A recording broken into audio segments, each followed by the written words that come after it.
Assalamu alaikum wa rahmatullah. Mon nom c'est Mahmoud.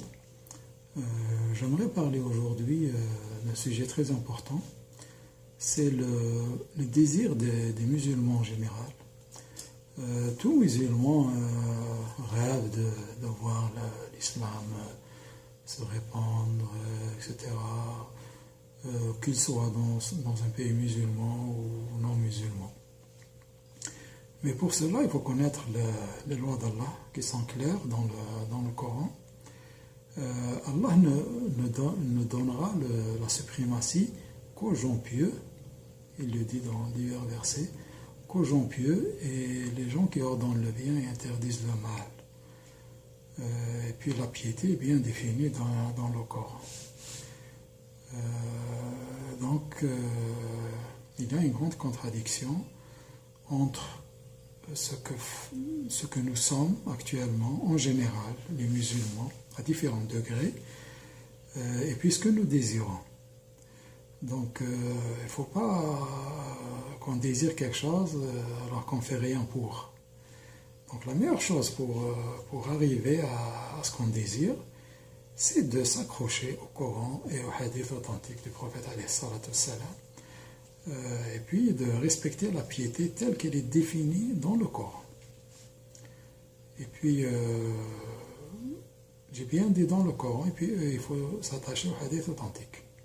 Et ne pas n'écouter aucun savant qui ne se réfère pas au Coran et au hadith authentique.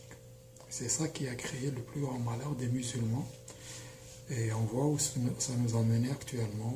Les musulmans s'entretuent, sont divisés en salafistes, en malikites, shafi'i, etc.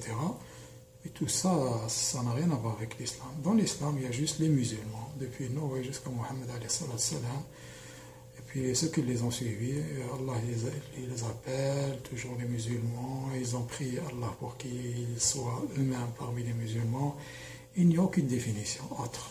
Celui qui ajoute quelque chose, il viole le hadith du prophète ﷺ qui dit toute innovation est une bid'a, et puis une bid'a est une dalala, et puis une dalala elle est dans l'enfer. Donc il ne faut rien changer, c'est tout à fait logique. Si on veut garder la religion intacte à travers les siècles jusqu'à la fin du monde, il ne faut rien ajouter. Même si c'est avec une bonne intention, même si on voit que c'est bon, il faut éviter. Il faut éviter parce que ça veut dire qu'on ne respecte pas Allah et son prophète. Ça veut dire que Allah qui dit j'ai accompli la religion pour vous, j'ai agréé pour vous l'islam, ça veut dire que c'est pas correct pour nous. Et puis ça veut dire que le prophète qui est le sceau des prophètes aussi, ce n'est pas suffisant pour nous. Ça veut dire beaucoup de choses. Donc il n'y a rien à rajouter. Parmi les lois d'Allah, donc, il faut, pour que l'islam règne, il faudrait que les musulmans reviennent à Allah. Et quand il y aura une communauté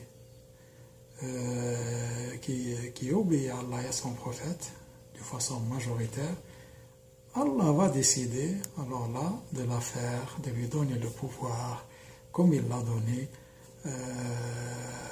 dans le passé. Il a fait régner les Juifs quand ils lui obéissaient. Et puis quand ils ont commencé à dévier, il les a rejetés. Et s'il nous parle des Juifs qui ont été bien et mauvais, c'est une leçon pour nous. Les musulmans, quand ils étaient bien, on a vu ce qu'ils ont vécu, comment qu'il a même envoyé des anges pour les aider. Comment en 25 ans, ils ont commencé à régner sur le monde. Parce qu'ils faisaient du bien. Ils ne nuisaient à personne. Ils combattaient ceux qui les combattaient. Ni plus ni moins. Donc c'est ça les lois d'Allah. Et puis Allah n'anticipe pas, comme il le dit dans le Coran, comme l'anticipation de l'humain. Il ne faut pas se presser. Nous sommes ordonnés d'obéir à Allah et son prophète. Et on ne doit pas se presser de voir le résultat là, de notre vivant. Non, c'est Allah qui décide. Allah il donne la victoire à ceux qui le méritent et c'est lui qui choisit le moment, le meilleur moment. Nous, on est ordonnés, on est censé obéir à Allah et à son prophète et s'abstenir, enfin se contenter du Coran et de la Sunna authentique. Je vois qu'il est temps pour nous de nous réveiller parce que nous sommes en train de vivre toutes les conséquences de siècles de déviation. Nous sommes en train de vivre le hadith des prophètes qui nous a dit: quand vous ferez tel et tel et tel péché collectif et individuel, il arrivera tel et tel et tel événement à la communauté musulmane. Et je pense qu'on est en train de les vivre et il n'est pas trop tard, il n'est jamais trop tard pour revenir vers Allah et son prophète, arrêter les divergences. Celui qui veut œuvrer dans l'islam, il œuvre dans l'islam en tant que musulman. Point final. Est-ce que ce n'est pas suffisant d'être musulman? Est-ce que le Coran n'est pas suffisant? Est-ce que les hadiths authentiques ne sont pas suffisants? Pourquoi faut-il ajouter un nom? Salafiste, Malaki, Hanbali, Shafi'i, etc. Pourquoi faut-il mettre un savant entre nous et le prophète ou le Coran? Si le savant est celui qui se réfère à Allah et à son prophète, hadith authentique, ni plus ni moins.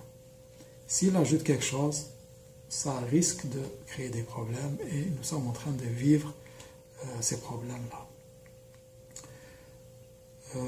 Donc il est temps pour nous de revenir vers Allah et son prophète. Et de façon générale, si seulement chaque musulman exécutait ce qui est clair dans le Coran, ce que Allah aime, ce qu'il n'aime pas, ce qu'il ordonne, ce qu'il interdit, et déjà ça c'est amplement suffisant. En plus, les hadiths authentiques sont encore suffisants pour faire de nous de bons musulmans, que nous soyons pas dans des pays musulmans ou en dehors des pays musulmans. Si on est dans les pays musulmans, on sait que même dans les pays musulmans, il y en a beaucoup qui ne pratiquent pas. Et en partie, c'est à cause de certains pratiquants qui ne font rien pour leur faire aimer cette religion.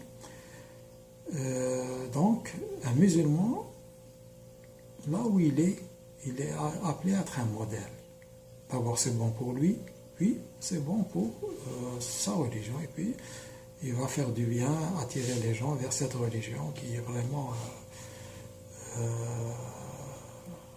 la seule garantie de bonheur dans cette vie et après cette vie. Dans les pays non musulmans, les musulmans aussi doivent être des modèles et vraiment la meilleure façon pour eux de se comporter, c'est d'être de bons musulmans. Point final. Et surtout, comme ils sont entourés d'une majorité de non-musulmans, il ne faut pas qu'ils dérangent leurs concitoyens avec l'islam.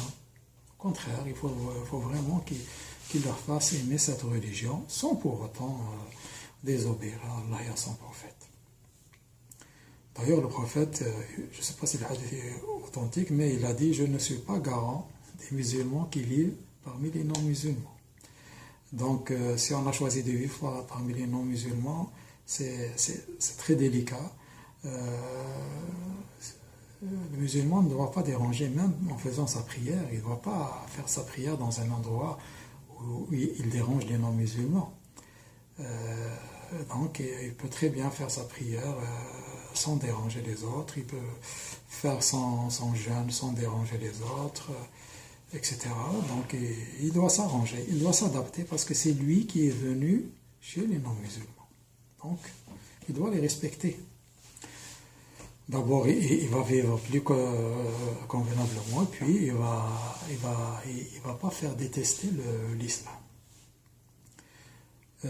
Donc, le désir de chaque musulman est de voir l'islam se répandre à travers le monde.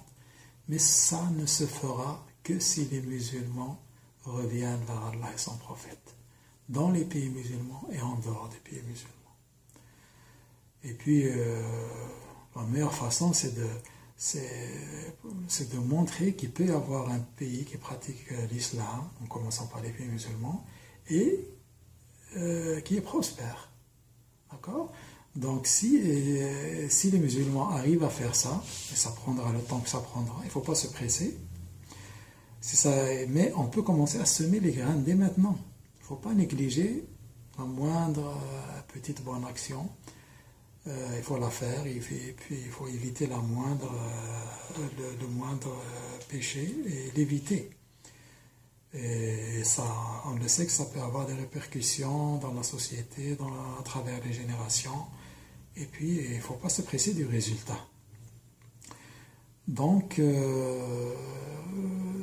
faudrait que les musulmans prouvent qu'on peut bâtir un pays respectable tout en respectant l'islam, tout en respectant la vie moderne. C'est à nous de nous débrouiller pour faire ça. Il n'y a personne qui va le faire à notre place. On a assez de personnes brillantes, on a assez de savants, de scientifiques, on a tout ce qu'il faut, on a des femmes compétentes, des hommes compétents, on a tout ce qu'il faut pour faire cela. C'est à nous d'accorder ce qu'on peut de notre temps, de notre énergie, de notre intelligence, de tous les bienfaits qu'Allah nous a donnés pour élever la parole d'Allah. Dans ce monde, Allah il dit, y a-t-il meilleure action que d'appeler à Allah? Donc, c'est à nous de faire cette meilleure action. Et puis appeler à Allah, surtout par le comportement et intelligemment. Il faut s'adapter aux circonstances, tout en respectant le Coran et la Sunna authentique.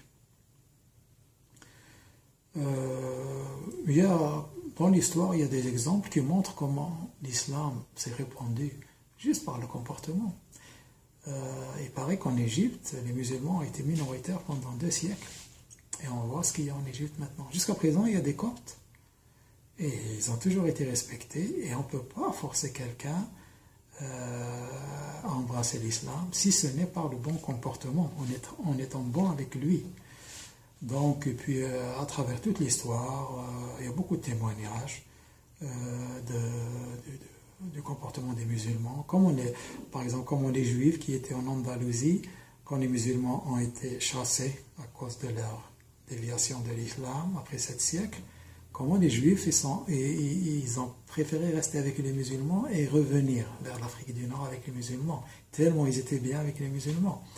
Donc il y a beaucoup de témoignages qui montrent que Allah il dit dans le Coran, si je voulais que tout le monde soit pieux, je le ferais.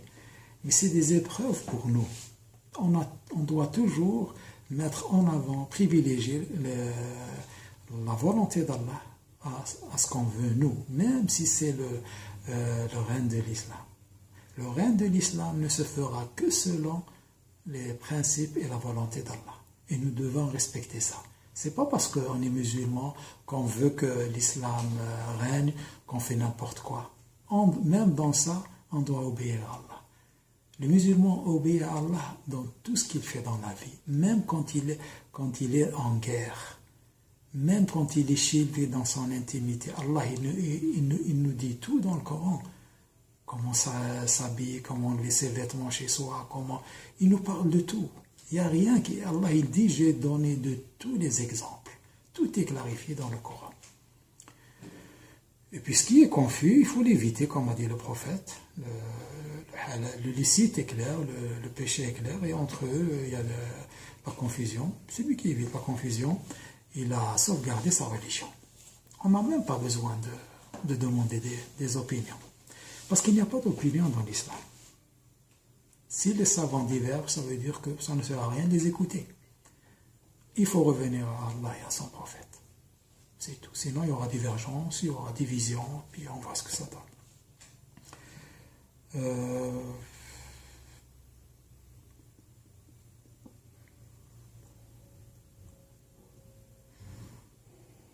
Donc, c'est ça ce que je voulais dire. On doit être patient. Et surtout, la plus grande erreur qu'on fait, c'est qu'on préfère dunya à akhira. Et qui est vraiment critiqué dans le Coran et dans le Hadith. Et puis, on doit faire attention à toujours privilégier Allah et son prophète. Et puis, même nos passions, il faut faire attention, même si elles sont bonnes, il ne faut pas qu'elles dépassent les commandements d'Allah. Il faut toujours qu'on regarde dunya différemment des non-musulmans. et puis qu'on reste serein, et puis qu'on s'accroche à notre religion, tout en vivant notre modernité, tout en vivant le 21e siècle et tout ce qui vient avec. Donc, c'est ça que je voulais dire à mes frères et sœurs musulmans à travers le monde. Et assalamu alaikum wa rahmatullahi ta'ala wa barakatuh.